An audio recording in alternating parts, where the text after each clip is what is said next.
Okay, let's start with this. This is not where I thought we were going to start the video.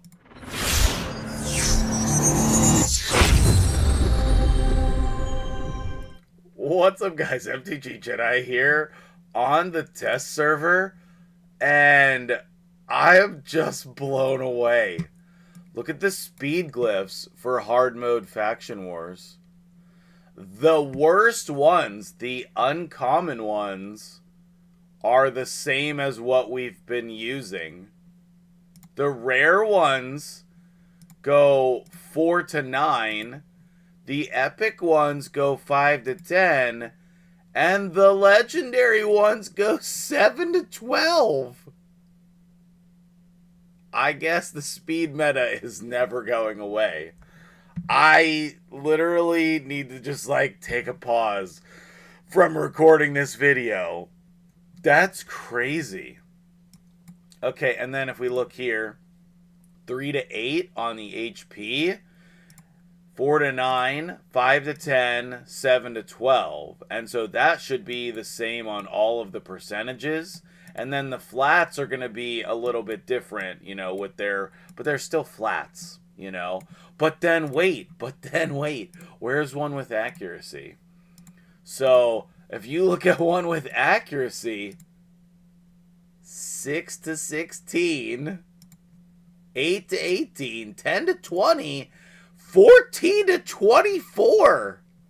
And I actually got, right before I started recording, a max glyph on 24. And that's what made me stop and be like, whoa, what is happening right now? So this is a really good one. We got the flat HP, you can go up to 1150, 950, 850, and then the normal one that we have is 750.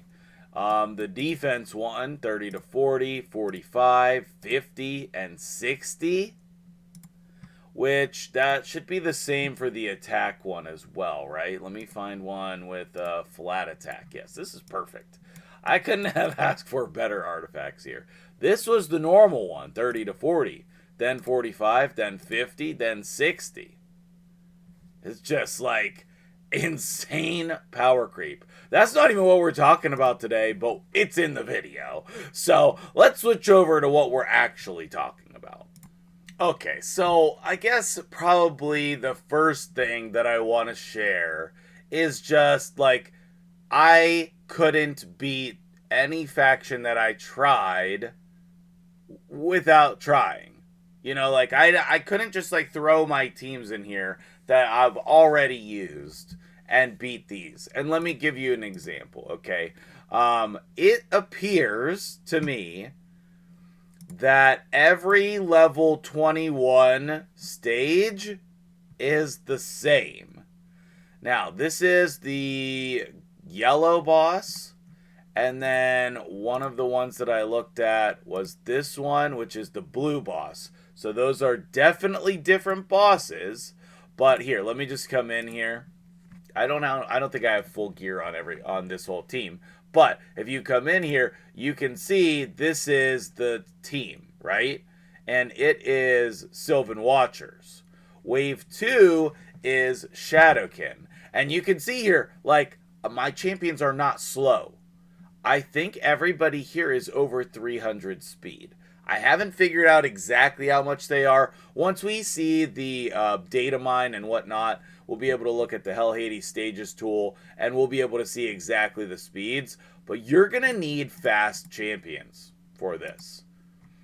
Yeah. Oh, I stole his gear. Okay, well, that's why he couldn't kill anybody. All right. I put his gear on this team, on Ethos.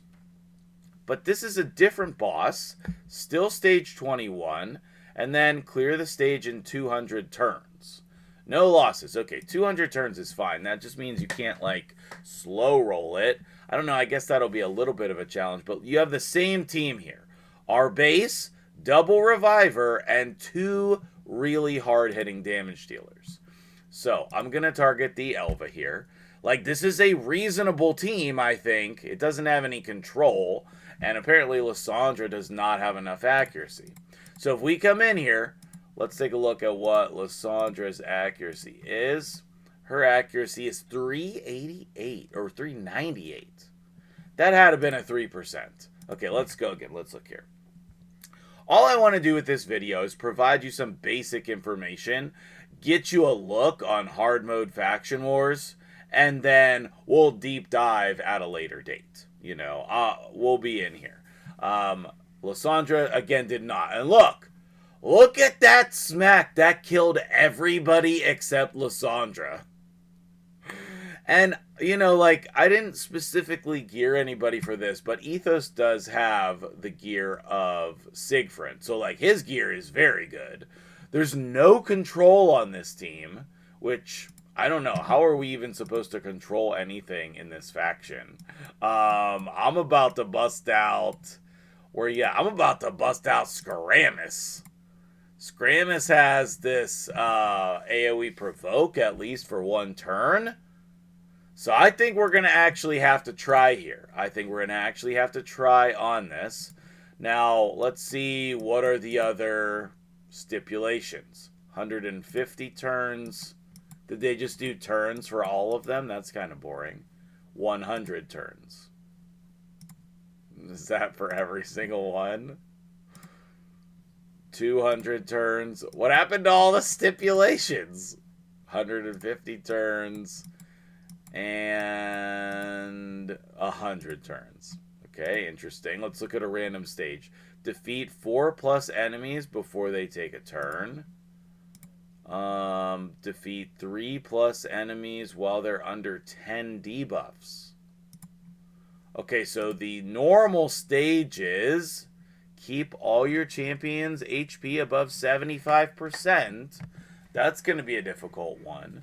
Okay, but down at the beginning, you place 10+ provoke debuffs.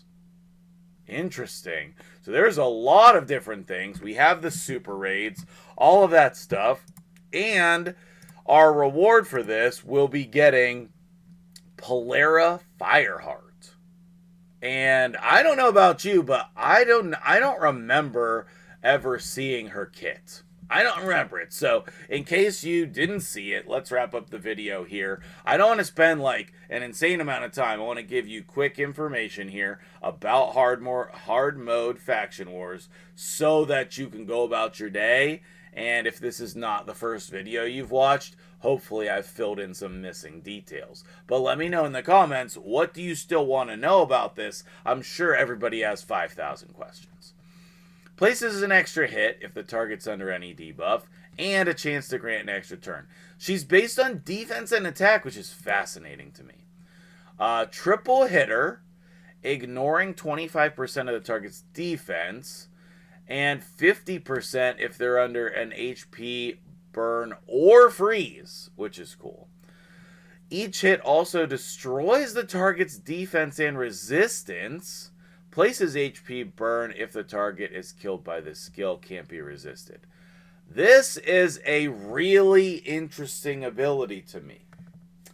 But I think she's just going to get polymorphed, right?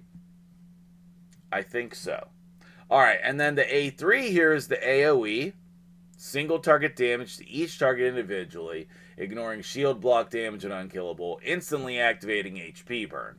So if you have somebody like Gizmak, or another HP burn champion like Alt Supreme Gallic, maybe. A lot of people would have Supreme Gallic to play with her. That would be really cool. Then she's going to block revive on targets that are killed while under HP burn or freeze. She seems like she would pair well with like a Tormin type of a strategy. All of this part of her kit is very appealing to me. We need to test her multipliers. I'll probably do that in a separate video. And then, like, the 25% more damage against enemies under HP burn or freeze. That's sick. 100% more damage against enemies under both. That's amazing. When are we going to get a champion who places freeze and HP burn in the same ability? Coming soon to a Raid Shadow Legends game near you. Now, the flip side, I don't like it. I don't like it at all. I don't find any...